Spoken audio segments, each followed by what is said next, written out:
ఆశ్చర్యకరమైన బైబిల్ పాఠంగా ఇర్మియా గ్రంథము 24వ అధ్యాయం చదువుకుందాము. బబులోను రాజైన నెబుకద్రెజరు, యూదా రాజైన యెహోయాకీము కుమారుడగు యెకొన్యాను యూదా ప్రధానులను, శిల్పకారులను, కంసాలులను యెరూషలేము నుండి చెరపట్టుకొని బబులోనునకు తీసుకొని పోయిన తరువాత యెహోవా నాకు చూపగా, యెహోవా మందిరం ఎదుట ఉంచబడిన 2 గంపల అంజూరపు పండ్లు నాకు కనబడెను. ఒక గంపలో ముందుగా పక్వమైన అంజూరపు పండ్ల వంటి మిక్కిలి మంచి అంజూరపు పండ్లుండెను. రెండవ గంపలో మిక్కిలి జబ్బైన అంజూరపు పండ్లుండెను. అవి తినశక్యం కానంతగా జబ్బువి. యెహోవా, ఇర్మియా, నీకేమి కనబడుచున్నదని నన్ను అడుగగా, నేను, అంజూరపు పండ్లు కనబడుచున్నవి, మంచివి మిక్కిలి మంచివిగాను, జబ్బువి మిక్కిలి జబ్బువిగాను, తినశక్యం కానంత జబ్బువిగాను కనబడుచున్న వంటిని. అప్పుడు యెహోవా వాక్కు నాకు ప్రత్యక్షమై ఇలాగు సెలవిచ్చెను.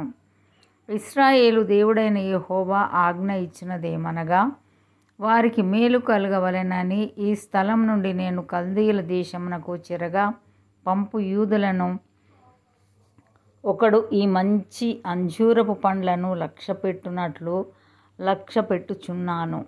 వారికి మేలు కలుగునట్లు నేను వారి మీద దృష్టి ఉంచుచు ఈ దేశమునకు వారిని మరలా తీసుకొని వచ్చి పడగొట్టక వారిని కట్టెదను, పెళ్ళగింపక వారిని నాటెదను. వారు పూర్ణ హృదయముతో నా యొద్దకు తిరిగి రాగా, వారు నా జనులగునట్లు నేను వారి దేవుడనగునట్లును నేను యెహోవానని నన్నెరుగు హృదయమును వారికిచ్చెదను.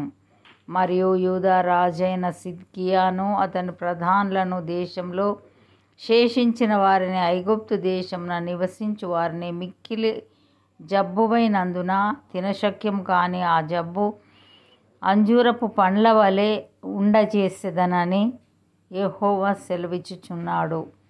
మరియు వారు ఇటు అటు చెదరగొట్టబడుటకై భూరాజ్యములన్నిటిలోనూ నేను వారిని తోలివేయు స్థలములన్నిటిలోనూ వారిని భీతికరముగాను, నిందాస్పదముగాను, సామెతగాను, అపహాస్యముగాను, శాపాస్పదముగాను ఉండజేసేదను. నేను వారికిని వారి పితరులకును ఇచ్చిన దేశంలో ఉండకుండా వారు పాడైపోవు వరకు నేను ఖడ్గమును, క్షామమును, తెగులును వారిలోకి పంపెదను.